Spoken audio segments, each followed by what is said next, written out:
Hey, did I say you guys are going to get a health care bill?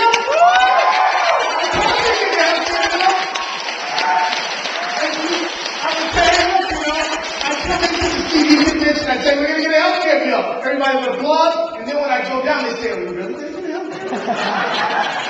I said, yeah, we're really going to get a health care bill. And let me tell you, there were times over the last year that we didn't know, did we? I mean, I had town hall meetings where even some of our friends from the Tea Party movement would show up and try to act up. We never said what they wanted to say, but the power of this movement for healthcare reform was too strong to be denied. Too strong!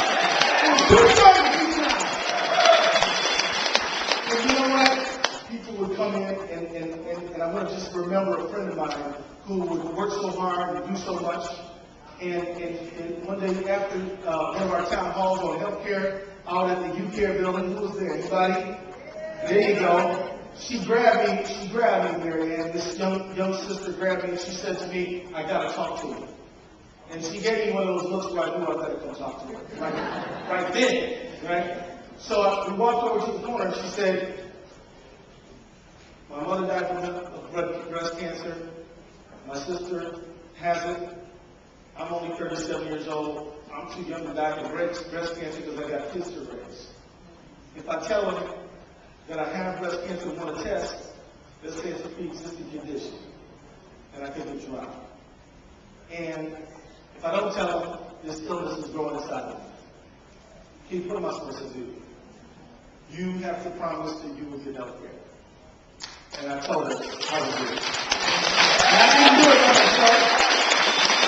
I didn't do it by myself. Barack Obama did not do it by himself. The Congress didn't do it by itself. You know who got it? It's you who got up there and knocked doors and did those phone calls and brought forth Democratic majorities and a Democratic president. You're the one who did it. The credit goes to the people. And I'm going to tell you this. Everyone knows that there's two things you've got to know about health care reform. One is that it's so great that we passed it. Two is we didn't nearly do enough. Those two things are true. But you know what? When we passed the 1964 Civil Rights Act, we didn't think, oh, civil rights is done. We knew we had to come back and we had to make the changes. When we passed the 19th Amendment to give women the right to vote in America, we knew that the battle for gender equality was not over yet. Right? And I'm telling you that the battle for healthcare reform is nowhere close to being over yet. We got to get a single payer healthcare system in America. That's what I'm dedicated to. That's what we're going to fight for. That's what we're going to quit. We're going to keep it up. We're going to push. We're going to fight. We're going to fight. We're going to fight. We're going to keep it. Universal, celebrate, healthcare. That's what we're going to do. I want you to know that. We're already fighting for it. We're already pushing the bills on it. We're already telling them they're not going to quit. And that is what we are going to do, everybody. And let me tell you, that long this journey starts with a step, and I think we just took a big step. But that's all we took was a step. We're not at the goal yet. And I want to just tell you, when I think about the fact that Teddy Roosevelt said he wanted universal health care. Teddy Roosevelt, not Franklin Roosevelt. Teddy Roosevelt said he wanted it. Theodore Roosevelt said we needed to have it. Truman fought for it. Don't forget, even Nixon had a version and he would push it. Clinton fought valiantly, didn't get it. What we just saw happen last week is the culmination of 100 years worth of effort. And so look, we got a bill right now. It's called Medicare You Can Buy Into for anyone. We need your support on that. We're still fighting HR 676, universal health care. Single payer. We're not going to stop. And so look, we need you to continue to organize. We need to fight for it. We need to get a real reform. We need to start it in the state. Because in the state of Minnesota, I bet you we can get it. Now let me tell you something. We also got a serious job crisis in America. and I need your support on something called Local Jobs for America Act. The Local Jobs for America Act. Say it one more time. The Local Jobs for America Act. This bill calls for $75 billion, 2 years, 1 million jobs. And these are jobs that are going to be public jobs. These are jobs keeping firefighters, teachers, keeping the folks out there, the keep us safe in public services. But there are also jobs for those folks who've been chronically unemployed, 26, 27 weeks. They're worried about the UI might have already ran out. That's unemployment insurance for y'all who may not know.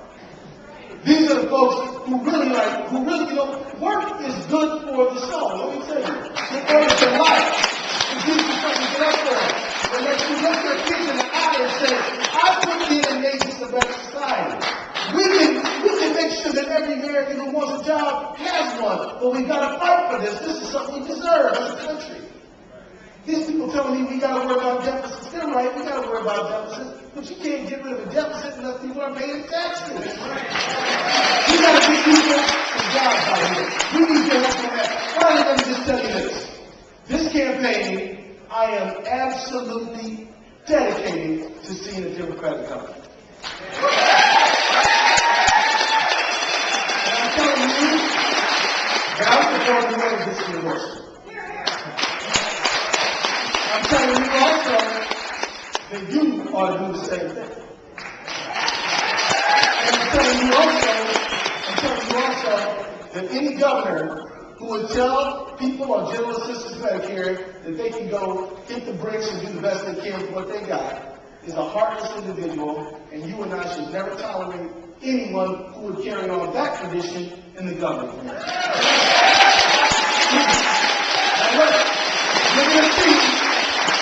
You're going to see Marty Sinkford and Tom Emmer, Craig Hornstein and I serve with these guys, right?